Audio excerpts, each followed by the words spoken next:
சிவபெருமானோட கையில இருந்த ருத்ராட்ச கோட்டை கைலாச மலையில இருந்து கீழே விழுகுது. அப்படி இந்த பக்கமா நிறைய பெண்கள் தண்ணி அளிக்க இருக்கும்போது ஒரு பொண்ணு தண்ணி எடுக்கும்போது சிவனோட ருத்ராட்ச கோட்டை வந்து கிடைக்குது. இது அந்த பொண்ணு எடுத்து பாத்துக்க இருக்கும்போது மத்த பெண்கள்லாம் சொல்றாங்க, இந்த ருத்ராட்ச கோட்டையை கீழே போடு, நம்ம அப்பாவோட எதிரி சிவன் சம்பந்தப்பட்ட எந்த பொருளையும் நம்ம தொடக்கூடாதுன்னு சொல்லும் போது இந்த பொண்ணு அதை கீழே போட்டுறா. அதுக்கப்புறம் அவங்க வீட்டுக்கு வந்ததுக்கு அப்புறமா அவங்க அப்பா தச்சன் பாத்தீங்கன்னா மகாவிஷ்ணு தான் முழு முதல் கடவுள்னு சொல்லிட்டு மகாவிஷ்ணுவோட சிலையை செஞ்சு அந்த சிலையை பணியாட்களை வச்சு கோயிலுக்கு இழுத்துட்டு வர சொல்றாரு. அப்படியே எல்லாருமே இழுக்கும் போது அந்த சிலையை வந்து அதுக்கப்புறம் இழுக்க இல்லாம இருக்கு. அப்ப அங்க வந்து ஒரு பிராமணர் சொல்றாரு, சிலை முழுமையடையில, அதனாலதான் இப்படி எல்லாம் ஆகுதுன்னு. அதுக்கப்புறமா தச்சன் சொல்றாரு, இதுக்கெல்லாம் நாராயண பூஜை பண்ணாதான் நம்மளால இந்த சிலையை இழுக்க முடியும்னு சொல்லிட்டு 103 வித்தியாசமான தாமரை மலர்களை பறிச்சுட்டு வர சொல்றாரு. ஆனா அந்த தாமரை எல்லாம் கிடைக்கிறது ரொம்ப கஷ்டங்கிறனால அவரோட பொண்ணு சொல்றா, அப்பா நான் அந்த தாமரைகளை கொண்டு வரேன்னு. இதனால தச்சன் நீ போக கூடாதுமான்னு சொல்லும் போது இந்த பொண்ணு சொல்றா, நான் போய் எப்படியாவது பறிச்சுட்டு வரேன்னு. அதுக்கப்புறம் தச்சனும் சரிங்கிறாரு. அதுக்கப்புறமா அந்த பொண்ணு பாத்தீங்கன்னா அந்த தாமரை மலர்களை பறிக்கிறதுக்காக காட்டுக்கு போகும்போது அந்த இடத்துல நிறைய முனிவர்களை சந்திக்கிறாங்க. அந்த முனிவர்கள் எல்லாம் மேல சாம்பலை பூசிக்கிட்டு இருக்காங்க. இதை பார்த்து அந்த பொண்ணு, நீங்க எல்லாம் இதுக்காக சாம்பலை பூசிக்கிட்டு இருக்கீங்கன்னு சொல்லும்போது அவங்க எல்லாம் சொல்றாங்க, நாங்கெல்லாம் சிவ பக்தர்கள், அதனாலதான் சாம்பலை பூசிக்கிட்டு இருக்கோம். உங்க அப்பா மகாவிஷ்ணுவோட சிலையை இழுக்க முடியாதனால நாராயண பூசை பண்றதுக்காக தாமரை மலர்களை பறிக்க சொல்லியிருக்காரு. அந்த மலர்களை பறிக்கிறதுக்காக தான் நீ வந்திருக்கன்னு சொல்லும்போது இதை கேட்ட அந்த பொண்ணு, இதெல்லாம் இப்படி உங்களுக்கு தெரியும்னு சொல்லும்போது அப்ப அந்த முனிவர் சொல்றாரு, விதியில நடக்க போறதெல்லாம் எனக்கு தெரியும்னு. அதுக்கப்புறமா அந்த முனிவர் சொல்றாரு, உங்க அப்பா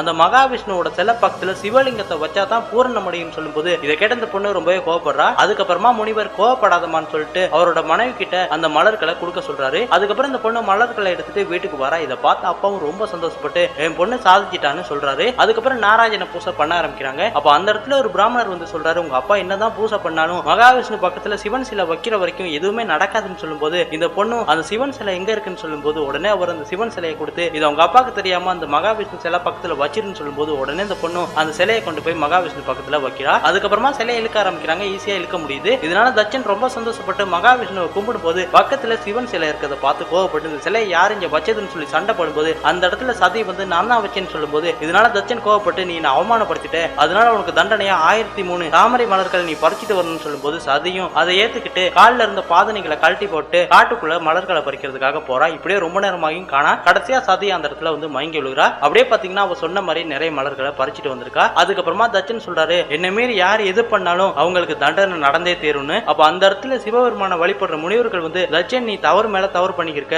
சிவனை நீ கடவுளா ஏத்துக்கன்னு சொல்லும்போது தச்சன் சொல்றான், சிவன் கடவுளா இருந்தா நீ கூப்பிட்டா வருவாரான்னு சொல்லும்போது முனிவரும் இந்த 3 வில்வேலையை வச்சு யாரு பக்தியோடு கூப்பிடுறாங்களோ அவங்க முன்னாடி சிவன் தோன்றுவார்னு. உடனே இந்த வில்வேலையை பறிச்சு அவரோட பொண்ணு கிட்ட கொடுத்து நீ தானே சிவலிங்கத்தை வச்சு நீ கூப்பிடுன்னு சொல்லும்போது உடனே இந்த பொண்ணு மந்திரங்களை சொல்லி சிவனை கூப்பிட்டோன்னு அந்த இடத்துல புகை மூட்டம் உருவாகி சிவபெருமான் தோன்றாரு. இதை பார்த்து எல்லாருமே ஆடி போயிடுறாங்க. அதுக்கப்புறமா